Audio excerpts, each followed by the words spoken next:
TV सत्यमेव व्रतम। राज्याचे परिवहन मंत्री प्रताप सरनाईक यांनी सोलापूर ते धाराशिव असा एसटी बसनं प्रवास करून प्रवाशांना मिळणाऱ्या सोयी सुविधा आणि बसची स्थिती याचा आढावा घेतला।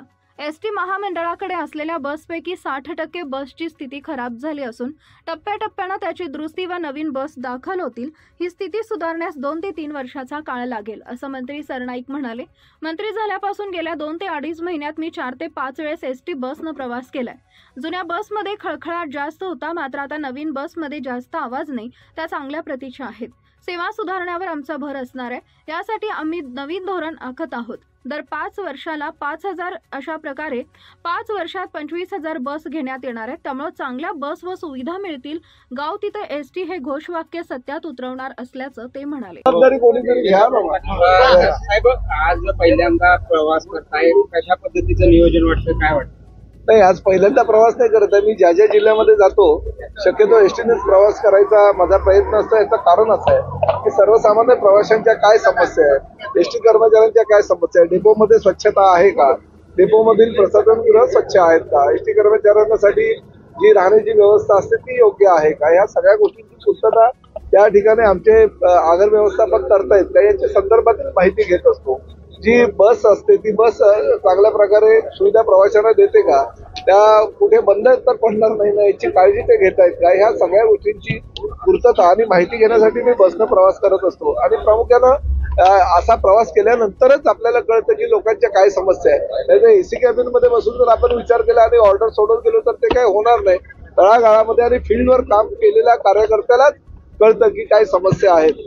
आमचे हिंदू हृदय सम्राट आदरणीय बाळासाहेब ठाकरे, आमचे धर्मवीर आनंद दिघे साहेब यांच्या मार्गदर्शनाखाली एकनाथ शिंदे पूर्ण मार्गक्रमण ह्या राज्याचं करतायत। सगळीकडे जास्तीत जास्त सुविधा देण्याचा प्रामाणिक प्रयत्न ते आमच्या सरकारच्या माध्यमातून करतायत आणि त्यामुळे त्यांच्या मार्गदर्शनाखाली आम्ही तळागाळातल्या कार्यकर्त्यांना भेटून त्यांना घेऊन हा एसटीचा प्रवास सुखकर कसा होईल आणि प्रामुख्यानं गाव तेथे एसटी, पण माझी संकल्पना आहे की पाडा तेथे एसटी, म्हणजे एसटी वर्गामध्ये एसटी पोहोचली पाहिजे। म्हणजे शेड्यूल ट्राफ हा वर्ग जो आहे, आदिवासी वर्ग जो आहे, त्या आदिवासी पाड्यांमध्ये जेव्हा माझी बस पोहोचेल आणि त्यांना त्या सुविधा मला देता येईल त्याच वेळेस मी एसटी ह्या डिपार्टमेंटचा मंत्री आहे याचा मला अभिमान वाटतो। सोलापुरात तुम्ही पाणी केली, कशा पद्धतीची पाणी वाटली, काय बघा काय होतं, काही दौरे पूर्वनियोजित जे केले जातात त्या दौऱ्यांमध्ये वेळ मिळतो कर्मचाऱ्यांना आणि अधिकाऱ्यांना स्वच्छता ठेवण्याची किंवा काही त्रुटी ज्या असतील त्या त्रुटीची पूर्तता करण्याची। त्यामुळे अचानकपणे जर दौरा केला तर त्या त्रुटी ज्या आहेत त्या आमच्या लक्षात येतात। आजच्या दौऱ्यामध्ये स्वच्छतागृहाची सुद्धा व्यवस्था चांगली होती। शिवजयंतीचा पूर्ण उत्साह असल्या कारणानं त्या सुट्टी असल्या कारणानं प्रवासी संख्या फार कमी होती, त्यामुळे प्रवाशांच्या समस्या एवढ्या मोठ्या प्रमाणात मला जाणून घेता आल्या नाही। परंतु शेवटी प्रत्येक डेपोमध्ये गेल्यानंतर मला प्रवाशांच्या ज्या समस्या त्या सारख्याच वाटतात, म्हणजे बसेसची कमतरता, त्याचबरोबर डेपोची अस्वच्छता, प्रसाधनगृहाची अस्वच्छता, पाण्याची आणि खाण्यापिण्याची नियोजन योग्य प्रकारे नाहीये, वाहतूक फार खोळंबल्यामुळे फार मोठ्या प्रमाणात उशिरानं बसेस येतात, उशिरानं सुटतात, अशाच काही मोठ्या समस्या प्रत्येक ठिकाणी मला आढळून आलेल्या आणि त्याची कशी काय लवकरात लवकर पूर्तता करता येईल यासाठी मी प्रयत्न। तुम्ही गुजरातला जाऊन आला, तुम्ही परवा त्या गुजरात दौऱ्यामध्ये तुम्हाला काय जाणवलं, महाराष्ट्रात काय सुधारणा करण्यात येतात? नाही बघा, मी कर्नाटकमध्ये सुद्धा गेल्या महिन्यामध्ये जाऊन आलो होतो। दिल्लीला मी 7 जानेवारीला होतो। मी आदरणीय पंतप्रधान नरेंद्र मोदींनी आम्हाला सांगितलेलं आहे की अन्य राज्यामध्ये ज्या चांगल्या प्रकारच्या सुविधा आहे त्या तुमच्या राज्यामध्ये आणण्यासाठी तुम्ही प्रयत्न करा। कर्नाटकमध्ये काही चांगल्या सुविधा आहे त्या आम्ही त्याची इम्प्लिमेंट करतोय, म्हणजे स्वच्छता त्या प्रत्येक बसेसची त्या ठिकाणी आहे, ओलोच्या चांगल्या बसेस आहे, लांब पल्ल्याच्या जास्त बसेस दिलेल्या आहेत, स्लीपर कोच दिलेले आहेत, अशा प्रकारच्या सुविधा कर्नाटकमध्ये आहे। तर गुजरातमध्ये सगळे जे एसटीचे डेपो आहेत ते डेपो झालेले नाही आहेत, ते बस स्टॉपच्या ऐवजी त्यांनी बस पोर्ट निर्माण केलेले आहेत। जसं सुविधा एअरपोर्टला किंवा एखाद्या मॉलमध्ये असतात तशा सुविधा त्यांनी देण्याचा प्रयत्न केलेला आहे। स्वच्छतागृह चांगलं आहे, मोठ्या प्रमाणात आहे, ड्रायव्हर कंडक्टर यांनी राहण्याची व्यवस्था त्यांनी केलेली आहे। एखादी जर रात्रीच्या वेळेस बसेस सुटली तर एखादा प्रवासी खोळंबू नये यासाठी त्यांना रात्रीची राहण्याची व्यवस्था सुद्धा 250 रुपये घेऊन त्या डेपोमध्ये केलेली आहे।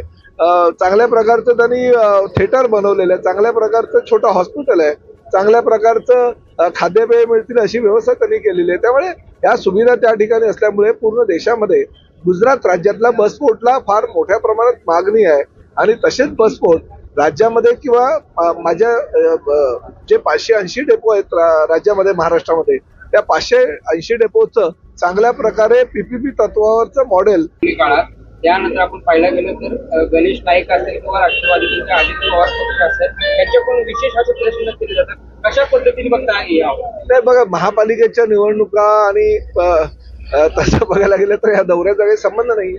परंतु ठीक आहे, स्थानिक स्वराज्य संस्थांच्या निवडणुका आहेत. भले सोलापूर असू द्या, धाराशिव असू द्या, ठाणे असू द्या, मुंबई असू द्या, महायुतीने एकत्रितपणे लढण्याची ताकद आज आम्ही निर्माण केलेली आहे आणि त्या माध्यमातून राज्यामध्ये परत गावाखेड्यांमध्ये सुद्धा नगर परिषदा असू द्या, पंचायत समित्या असू द्या, जिल्हा परिषदा किंवा महापालिका प्रत्येक ठिकाणी शिवसेना, भाजप आणि राष्ट्रवादीची सत्ता येईल यासाठी आम्ही प्रयत्न करणार.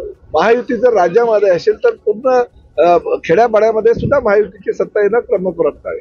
खूप वर्षांनी प्रवास करत असाल साहेब? बिलकुल पण नाही. मी मंत्री झाल्यापासून हा माझा 5वा-6वा प्रवास आहे. लहानपणची आठवण मला आलेली आहे नक्कीच, कारण आई माझी शिक्षिका होती शाळेमध्ये गावी आणि शिक्षिका असताना तिच्या म्हणजे शाळेमध्ये ज्या ती शिकवायला जायची त्या शाळेमध्ये जात असताना एसटीचाच प्रवास येतो. त्यामुळे लहानपणच्या आठवणी ताज्या झाल्या.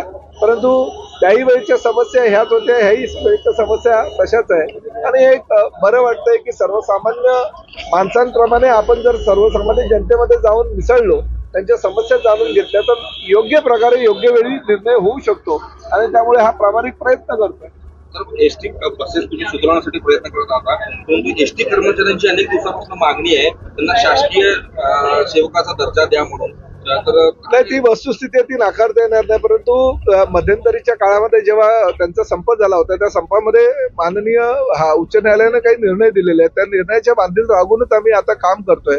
परंतु शेवटी बघा, माझे जवळजवळ 87,000 कर्मचारी आहेत, 10 ते 12,000 माझे अधिकारी वर्ग आहे, 1 लाखाचा हा सगळा संघ घेऊन मी पुढे चाललेलो आहे आणि एसटीची अवस्था तर फार वाईट आहे. तोट्यामध्येच एसटी जात आहे. गेल्या महिन्यापर्यंत 3 कोटी दर दिवशी एसटी लॉसमध्ये होती, परंतु आता जी वाढ केली आहे त्यामुळे एसटीची थोडी लॉसमध्ये थोड्याफार प्रमाणात सुधारणा आलेली आहे. परंतु मी एक गोष्ट अभिमानाने या ठिकाणी तुम्हाला सांगेल की माझी परिवहन सेवा सुधारली, माझी परिवहन सेवा सक्षम झाली तर शेवटी मी एसटी कर्मचाऱ्यांनाच जास्तीत जास्त त्यातनं कसा फायदा होईल याचा प्रयत्न करणारा कार्यकर्ता आहे.